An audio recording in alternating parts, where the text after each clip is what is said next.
Aujourd'hui, nous allons parler amour, gloire et business, ou plus précisément, d'entreprendre en couple. Cette entreprise, vous l'avez rêvée à deux, ou bien l'un a rejoint l'autre, et c'est maintenant ensemble que vous la construisez au jour le jour. C'est un cas de figure très fréquent, surtout chez les TPE-PME. C'est d'ailleurs parfois une formule gagnante. À deux, on se sent plus fort, on se soutient. Après tout, si l'association fonctionne dans le privé, pourquoi n'en serait-il pas de même sur le plan professionnel? Mais pour que cette union dure le plus longtemps possible, pour qu'on puisse dire un jour que les associés vécurent heureux et eurent beaucoup de succès, vous allez me dire, quel est le secret?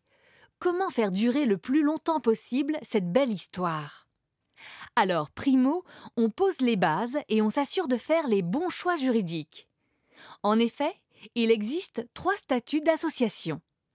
D'abord, il y a le conjoint collaborateur. Ce statut est valable pour les entreprises de moins de 20 salariés et dans les sociétés où le chef d'entreprise, donc le premier conjoint, est gérant majoritaire ou appartient à un collège de gérance majoritaire. Dans ce statut, le conjoint collaborateur ne touche pas de rémunération, mais il bénéficie de droits à la retraite et de l'assurance maladie. Il peut également cumuler une autre activité salariée ou percevoir des allocations chômage. Vous avez ensuite le conjoint associé. Ce statut passe par la création d'une société dans laquelle les conjoints font un apport et détiennent des titres à parts égales ou non. Ils ont le même niveau de responsabilité, les mêmes obligations, pour le meilleur et pour le pire. Enfin, il y a le cas du conjoint salarié. C'est quand l'un des conjoints est chef d'entreprise et que l'autre est salarié. En clair, il est rémunéré par l'entreprise de son conjoint et touche un salaire avec des charges sociales.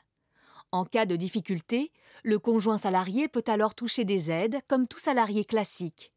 Toutefois, la donne change au niveau hiérarchique, puisque le lien de subordination est bien réel. Le conjoint salarié ne peut être considéré comme un autre dirigeant.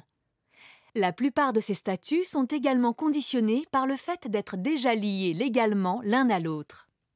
À ce sujet, si vous n'êtes pas encore marié, c'est peut-être le moment d'y songer. Certains régimes matrimoniaux sont en effet plus adaptés que d'autres pour protéger les conjoints et le patrimoine privé du couple.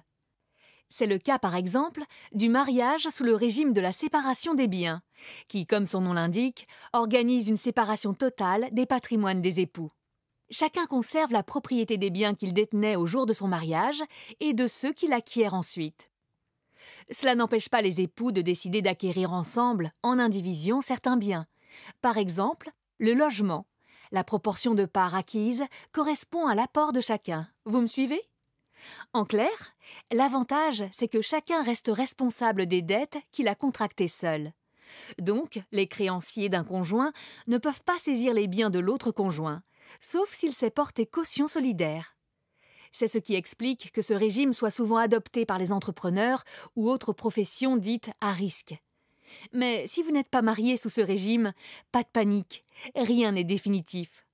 Vous pouvez toujours changer ou aménager votre régime matrimonial, soit par convention sur la base du régime légal, soit par l'adjonction d'une société d'acquêt sur la base du régime de séparation des biens. Une petite mise en pratique, ça vous dit? Alors à vous de jouer! Avant de vous dire oui et de vous lancer dans une vie professionnelle commune, posez-vous les bonnes questions. Par exemple, quelle position souhaitez-vous chacun occuper au sein de l'entreprise? Quel sera votre niveau d'implication? Avez-vous un patrimoine à protéger? Pour vous aider, n'hésitez pas à consulter nos fiches conseils sur serfrance.fr, rubrique des services gagnants. Vous trouverez notamment des fiches sur les différents régimes matrimoniaux ou sur comment protéger ma famille et mon patrimoine. En tout cas, autant de choix qui peuvent influer sur votre bonheur conjugo-entrepreneurial. Alors, autant bien y réfléchir. À deux, bien sûr.